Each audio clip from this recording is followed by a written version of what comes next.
Цар вийшов до народу в жалібній одежі. Жах охопив Москву. А людина, яка це зробила, стояла навколішки і читала молитву перед тим, як її вбили. Він не народився гетьманом. Він вів паперові справи Хмельницького, але знав про Москву і її слабкі місця більше, ніж будь-який воєначальник козацької держави. Москва в паніці, черги на заправках, нафтозаводи горять. Але ця паніка вже була 367 років тому. Сьогодні розповімо, як і чому. Іван Виговський не командував арміями. Він командував інформацією. І знав кожне слабке місце Москви ще задовго до того, як вона вдерлась в Україну. Вдома його чекала дружина Олена. Він на мить затулив рукою очі, і позаду залишились усі рішення, усі обов'язки, уся вага гетьманства. І він ставав просто людиною. Виговський підписав Гадяцьку угоду. Україна мала отримати рівне місце з Польщею в Речі Посполитій, але Москва вирішила, що цього просто ніколи не станеться. Навесні через кордон пішла 50-тисячна армія Трубецького. Вона палила козацькі села по дорозі.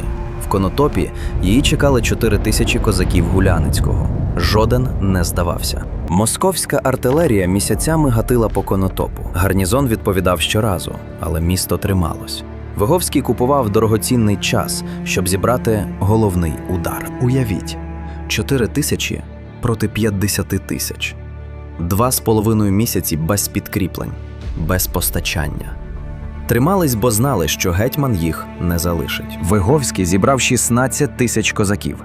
До них приєднались 30 тисяч кримських татар хана Мухамед-Гірея. Разом вони рушили до Конотопа.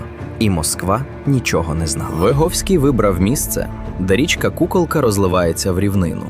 За переказами, козаки вночі загатили річку, хоча історики досі сперечаються, чи це правда, чи легенда. Давай обговоримо це у коментарях. Татарська кіннота сховалась у яру і мовчки чекала. Виговський кинув малий загін на московський табір і відступив. Пожарський побачив перевагу у кількості і з гордістю командира, що ніколи не помилявся, повів своїх вершників у погоню. 30 тисяч вершників переправились через Куколку. В цей самий час козаки вночі тихо зруйнували єдиний міст назад. А потім відкрили загаду. Вода почала підніматись. Рівнина перетворювалась на болото. Коні панікували. Відступити нікуди. І саме тоді з двох боків одночасно вдарили козаки і татарська кіннота. До речі, загата – це факт чи легенда? Історики сперечаються. Пишіть свою версію в коментарях. Краса і гордість московської кінноти зникла в один день. 30 тисяч вершників. Під воду, під шаблю. А їхні бойові прапори лишились у болоті. Пожарський виїхав на переправу, певний у своїй перемозі. Вийшов звідти в кайданах. А московська армія, яка прийшла знищити козаків, утікала в жаху. 30 тисяч за один день. Поле лишилось встелене зброєю і шоломами в багнюці. Козаки дивились на це мовчки. Якщо перша половина вразила, далі буде ще сильніше. Підписуйся, щоб не пропустити продовження. Пожарського взяли в полон. Виговський прийняв цю новину тихо, без тріумфу.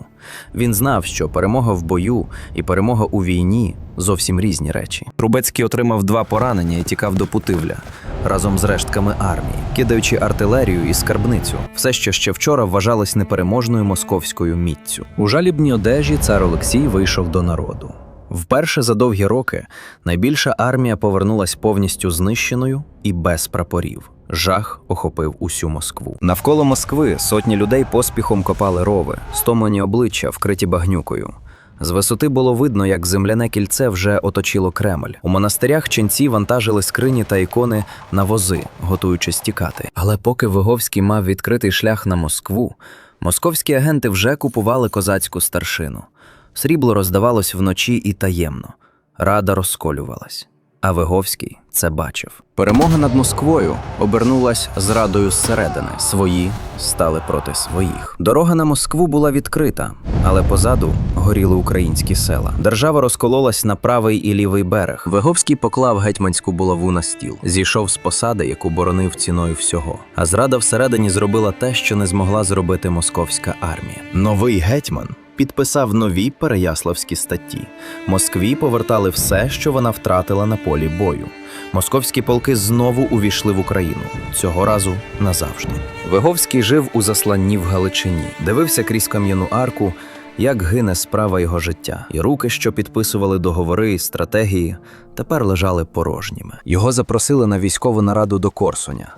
Він приїхав впевнено, а коли увійшов, замість офіцерів там стояли озброєні вартові. Пастка зачинилась. На останню свою ніч він ліг на живіт перед маленькою іконою. Тихо читав акафіст до Богородиці. А вранці попросив священника, щоб сповідатись. Йому відмовили. Коли вартові зайшли, він вже стояв готовий і вийшов назустріч без страху. А потім маленька ікона лишилась на порожній кам'яній підлозі, і свічка догоріла вщент. Його дружина Олена отримала листа в домі і вийшла у двір, щоб прочитати. Коли зрозуміла, що сталося, вишитий рушник вислизнув з рук на землю.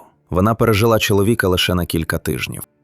Тоді цар Олексій виходив до людей у жалібній Одесі, а сьогодні кілометрові черги на заправках по всій Росії, бо Україна нищить нафтопереробку завод за заводом. 200 дронів атакували Капотню, головний нафтозавод Москви. Чорний дим від пожежі накрив південну столицю. Аеропорти зачинились через задимлення. Та сама паніка, інша форма. В окупованому Криму надзвичайний стан через нестачу пального. На материковій Росії 55 з 83 регіонів ввели обмеження. Бензин на вагу золота. 367 років. Та сама паніка.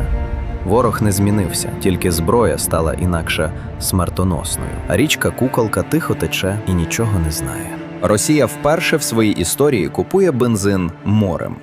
Власних заводів вже не вистачає, а портрет гетьмана Виговського мовчки спостерігає і впізнає ту саму паніку. Але Україна б'є і туди. Операція «Молочка» за 3 тижні вразила 201 судно тіньового флоту в Чорному та Азовському морях. Навіть морський шлях для Москви більше небезпечний. Місто Конотоп живе і дихає Україною. Меморіал пам'ятає. Сучасні захисники несуть ту саму відповідальність, яку колись взяв Виговський. І знають, за що воюють. Радянські підручники мовчали про цю битву 300 років, щоб ніхто не знав, як козаки знищили московську армію. Втім, правда не зникла, вона просто чекала. Та сама козацька стратегія – виграти розумом, а не числом.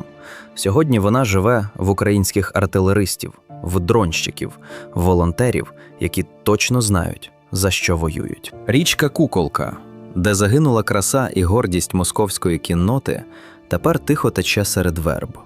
Конотоп стоїть і знає свою ціну, бо пам'ять – це теж зброя. Підписуйся на канал «Тим часом Паралелі». Нова паралель між минулим і сьогоденням кожного тижня, та яку не знайдеш у жодному підручнику.